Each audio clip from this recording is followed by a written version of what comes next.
Hello again.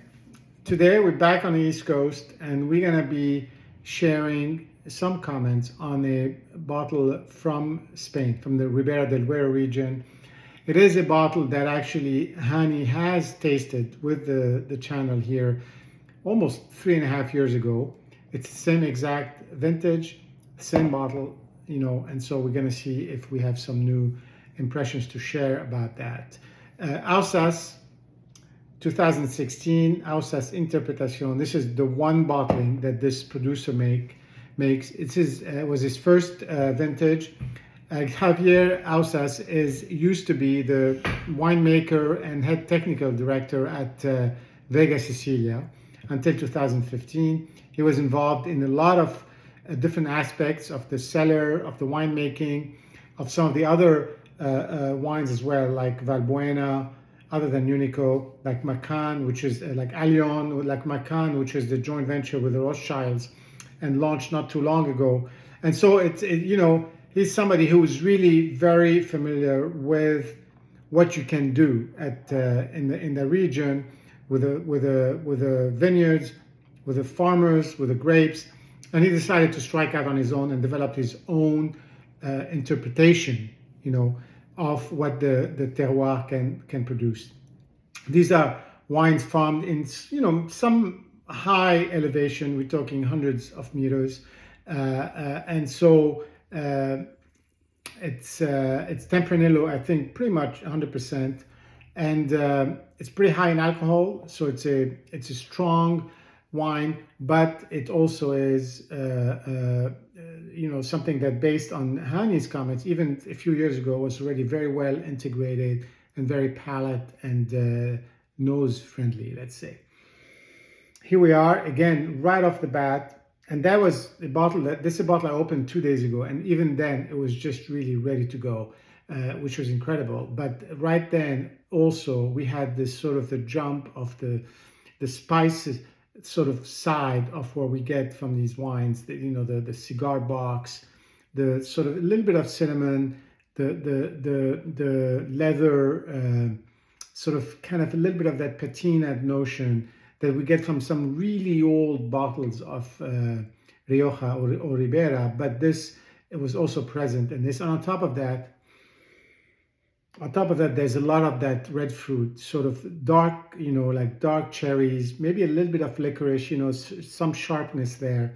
So it's a very interesting and multi-layered nose.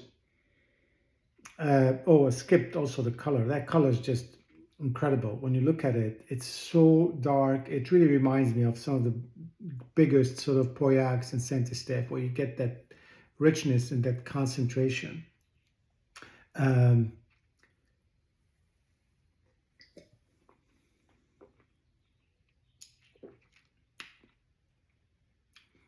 They really managed quite a feat, which is sort of to produce a wine that's both very powerful. I mean, it's there, but it's also not overwhelming in terms of either alcohol or any of the components. There's definitely good acidity. There's definitely very, very silky tannins that are sort of all enveloping. You've got the fruit, you've got that on the spices, and as Hani said before, and I agree with that, it's really more on the maybe slightly sweeter side, like let's say cinnamon, maybe a little bit of milk chocolate, not too sweet, but that sort of side of the spectrum. But definitely also on top of that, sort of the leather that I talked about. I mean, it's hard to know what that tastes like, but you definitely have it's an evocation of that. And the finish is just very, very serene. It's sort of it's smooth. It's you got a little bit of that fruit that stays. There's no tannins on the finish. The tannins are more in the mouth.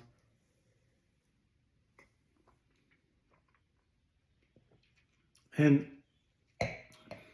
this wine was incredible on day one, pretty much pop and pour, and even in the afternoon, a few hours later. And here we are 2 days later. This is the end of the bottle. I just wanted to be able to share some with you. It's just something that have a few more bottles, and it's going to be really a pleasure to watch it evolve. Or maybe it's already there. It's just that it's hard to see what could develop over time. Maybe the fruit will sort of go down a little bit, the alcohol would be a little less present, and you'll develop some of the typical aged sort of Tempranillo and Ribeira, flavors on the, again, more leather, old wood. The wood is present, but it's very integrated, and sort of that kind of aging that we have come to appreciate so much in some of these older Spanish wines, and so then you'll have gotten both sides of it, the side of it today, and hopefully maybe what could happen in 10, 15 years if we can all still enjoy it. Cheers, and see you soon.